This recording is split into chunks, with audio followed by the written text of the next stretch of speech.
Well, hello peeps, it's Kris from Socially Awkward Stitching Society. It's Sunday, and so I am back with another episode of Machine Embroidery 101. I thought today that we would talk about zippers because if you are into in-the-hoop embroidery and you're wanting to learn more, understanding zippers is going to help you a tremendous amount. So any of us who've sewn for any period of time or worn clothes for any period of time are familiar with a standard zipper. This is a number 3 zipper, the kind you would buy when you were in home ec and does that date me? Anyway, the kind that you would buy to put in garments like dresses, skirts, pants, etc. And it's got its head here. It's a plastic coil zipper, has the head, has a stop at the end, right? I use a lot of these actually because they're inexpensive. I like having them ready to go, especially when I'm busting through a whole bunch of test sewing for zipper bags and that sort of thing. I buy mine from, most of mine anyway, from Zip It on Etsy. They have great prices and really fast service, and they have any color of YKK zipper that you could wish for. So I'll link them down in the description. But sometimes I want to have a little more fun with the zippers that I'm using. And when that's the case, I go for zipper tape. So let me show you. Zipper tape is just the zipper part without the head, without the stops, by the yard in a big old roll like this. You can often find a lot more variation and fun colors in zipper tape than you might be able to easily find in a standard zipper. So this rainbow zipper is an example of that. This is a number 5, so it's bigger than the zipper I just showed you. And although you can get number 3 zipper tape, it's a little harder to find. But the number 5 is just a little bit wider coil and a little bit wider tape. I like to use these on larger bags. I think they're a little sturdier and they just look more proportional to the bag itself. The other really cool thing about using zipper tape is you get to choose your zipper pull. So I'm going to change the camera angle and show you what I mean by that and show you how to put a pull on a coil zipper tape. So let me show you a bit more close up the zipper tape that I showed you earlier. So this is the rainbow zipper tape, and I bought it in bulk in a roll, and it came with matching pulls. So that's everything I need to create a zipper.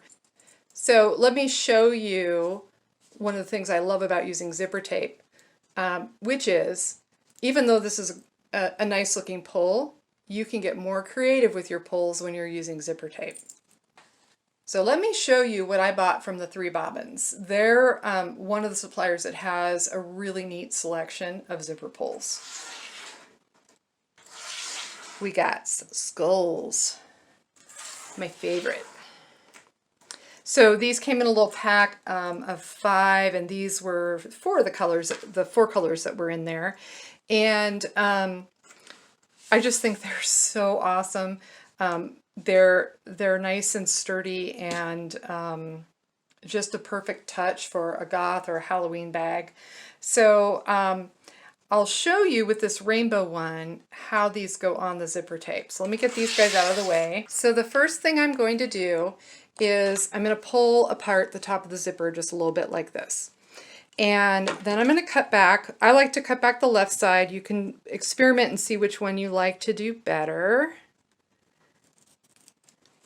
I should mention, if you have trouble with this method, there is a way to do it where you create kind of a jig with a, that was a little farther than I needed to go, but that's okay. You can create a jig with a fork, and I can't talk and cut at the same time apparently. And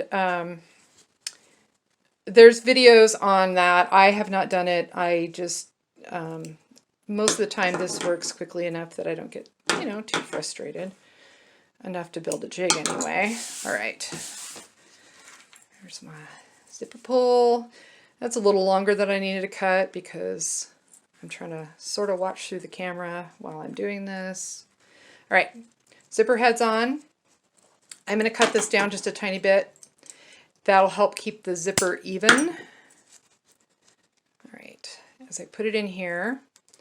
So sometimes you'll hear a little click when the zipper comes together and starts knitting, and there you go. So that's all there is to it. Then you will zip this down however far for the length of your zipper, okay, and trim the ends.